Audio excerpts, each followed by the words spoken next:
まず、じゃあ日本の総理大臣ってそもそも何ですか。それはその人の個人差があって日本の場合最近1年未満にポロポロ変わるんですよね、総理大臣。現実問題として、総理大臣経験者から聞いたんですよ、どうですかって。結局30人ぐらい部屋で集まるんですよ。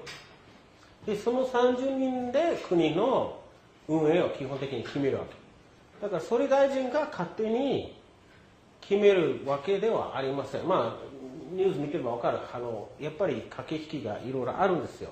で日本の場合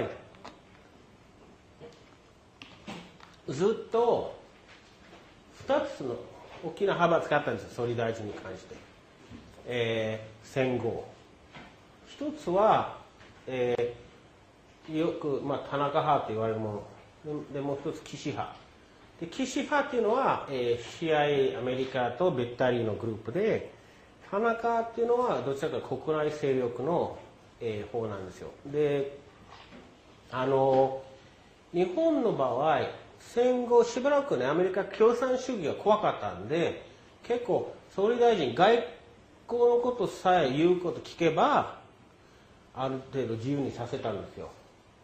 ところが田中角栄になってから急にそれは変わりました。田中角栄が勝手に中国と仲直りしてでいろんな独自なことをやってるから、これじゃあ言うこと聞かないから、彼はスキャンダルさせられたんです。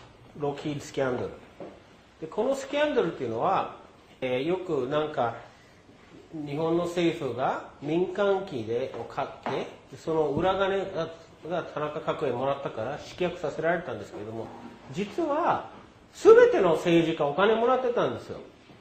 ででも地上げられたのは田中角栄だけなんです。なぜかというと言うことを聞かない。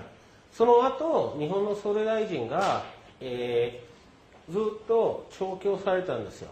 でこの勢力によって暗殺された総理大臣は、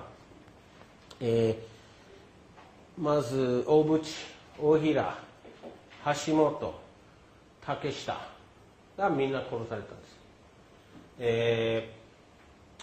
でそれ見せしめ的なんですよ。例えば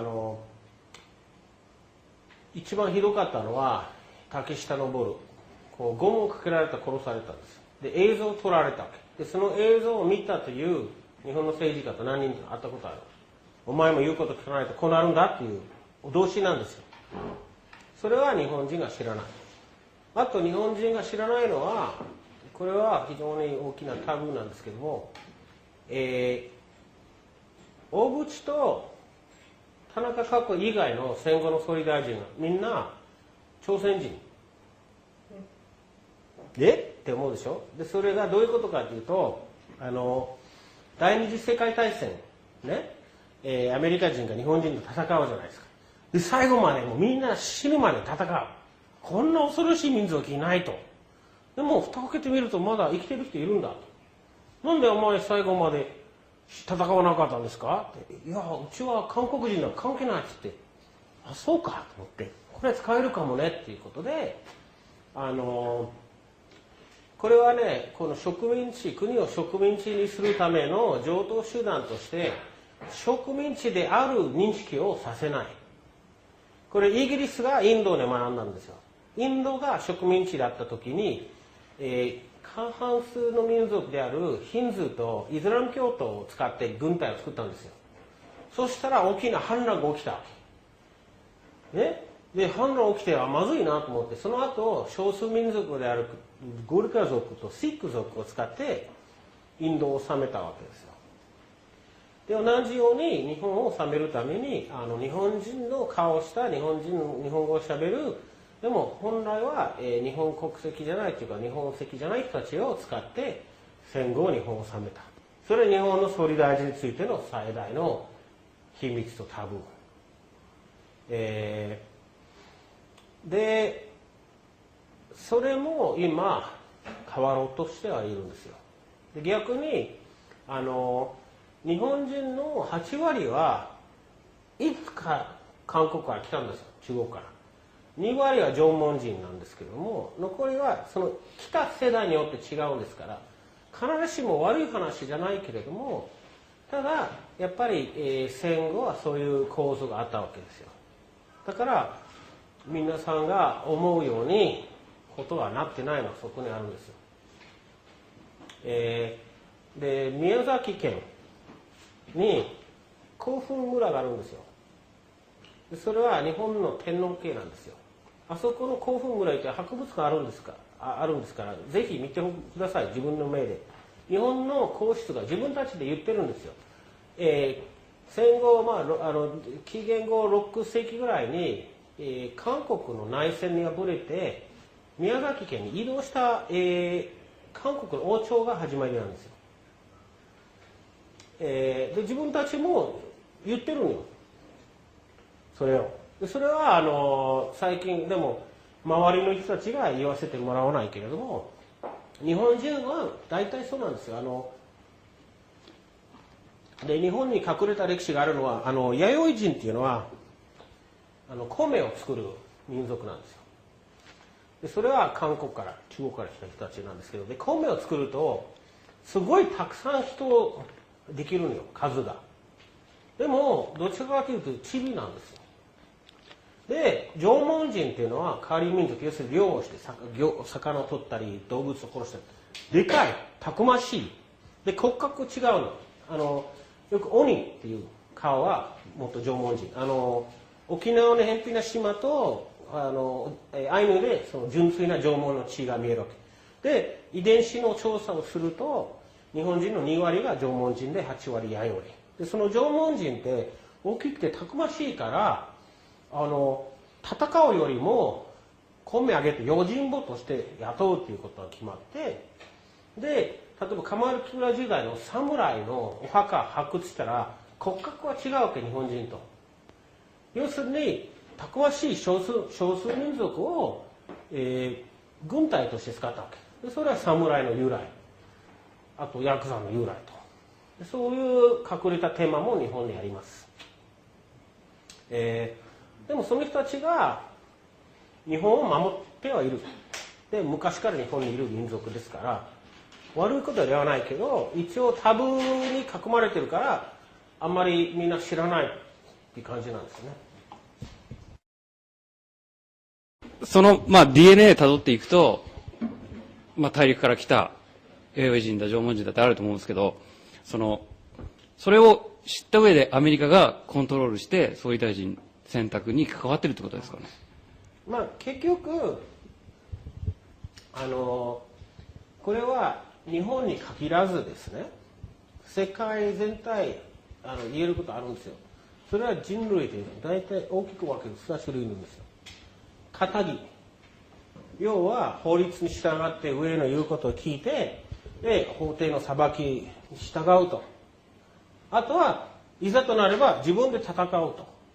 それは軍人、警察、検察、ヤクザ、マフィア、CIA、秘密結社が自分たちで暴力措置を持っているグループが一般新聞とテレビでる祭りごとの上にある。で、隠れている。見えるところもあるんですけども、日本もそうなんです。いざとなればやっぱり暴力手段を持っている人たちと話をつけて日本の治めることを決めたんですよ。ですから日本はそういうヤクザとか検察とか警察とか軍隊と仲良くしてるのはその理由なんですよ。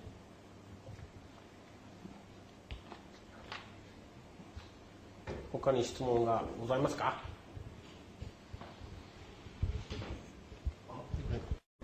いや、今おっしゃることが僕は権力の本質だと思うんですよ。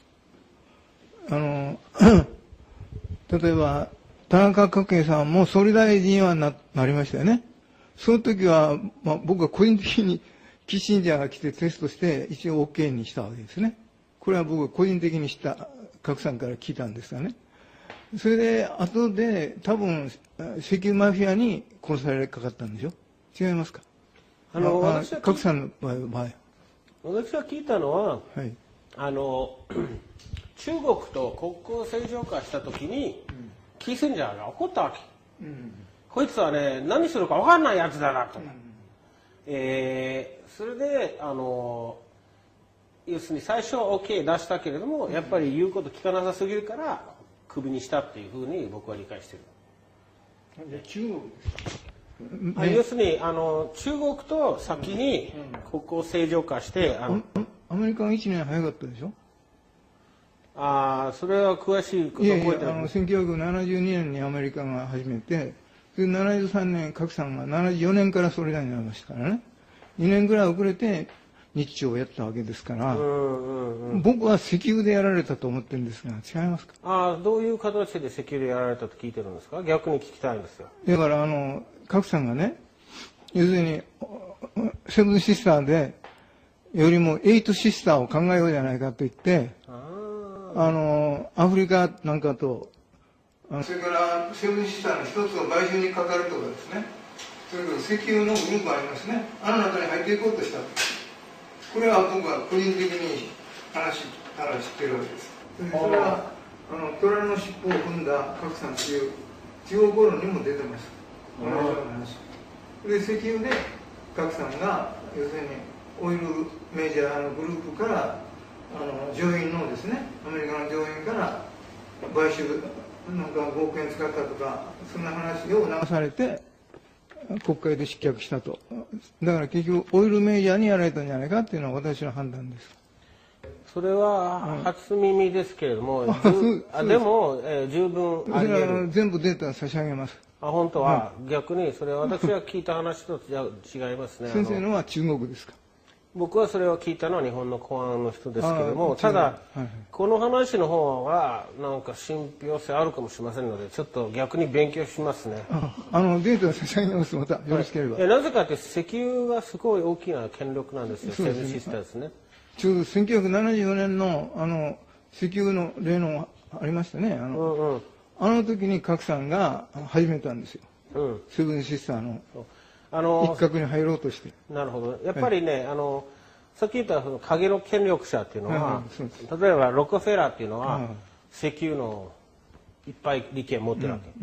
ブッシュも石油いっぱい利権持ってで、さっき言ったオランダのビートリックス女王は、ロイヤルダッチシェルっていう。ダッチシェルですね。で、英国のエリザベス女王はブリティッシュペトロリアム。だから、その石油とその支配者たちが非常に合ってるわけですよね。ですから、十分あり得るし、それはぜひ資料ください。今のその菅総理っていうのはちょっとやっぱり少し今までとは違うふうに見えたんですね。僕はそこはどうなんですかね。降ろされそうじゃないですか今。これは世界的なその覇権争いが今続いてるんですよ。要するにお金を作る権利を奪おうとするグループがいるんですよ。で、日本の場合、どっちが勝つかっていう間に待ってるわけ。その強い方に寄るつもりなんですよ。で、その喧嘩の決着を待ってるから方向性を取らないと私は理解してるんですよ。で、菅さん、少なくとも私が調べたところでは、彼は本当に凡人上がり、っていうのは私が昔武蔵小金井に住んでたんですけど、その時彼が一人でいつもメガホンを持って駅の改札でも毎日やってるわけですよ。ね。で、例えば鳩山っていうのはブリヂストンという大きな財閥でしょ。でフリーメイソンという秘密結社に入ってるわけ。それから岡田ほらセイビナイというボンボンなんですよね。別に悪い人だと思わないけど、こう大きな古いお金のある人たちから出てお坊ちゃんと違って本当にボン見上がりっていうところがありますよ。ただその代わり聞いたのは自分のお金がないからいろんなとこからお金もらう必要があるわけ。そうするとお金くれてる方の言うこと聞かなきゃならないからこう自分の動き取れないっていう説もあるんですよ。でもいずれは今世界の覇権争いが終わって強い方に転がる日本は。で今それが決着ついてないからこううやむやにしてこうなんかよくあるこの、どっちにもつかずこうなんか玉虫色みたいなことをやってると私は認識してるんですよ。で私は彼の奥さんと友達ですよ。でいとこ同士で結婚して、でも彼は郵政大臣の時いいことをやったんですけども、同じようなことを総理大臣になってできてないですね。厚生大臣の時そうやったんですけども、それは良かったけれども、じゃあ財政投融資とかいろいろあるじゃないですか。こう開けちゃいけない蓋はそれは開けてないんですよね。多分そういう力はない。そういうことをやろうとしたら吹き飛ばされる。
Loving like crazy, loving to the first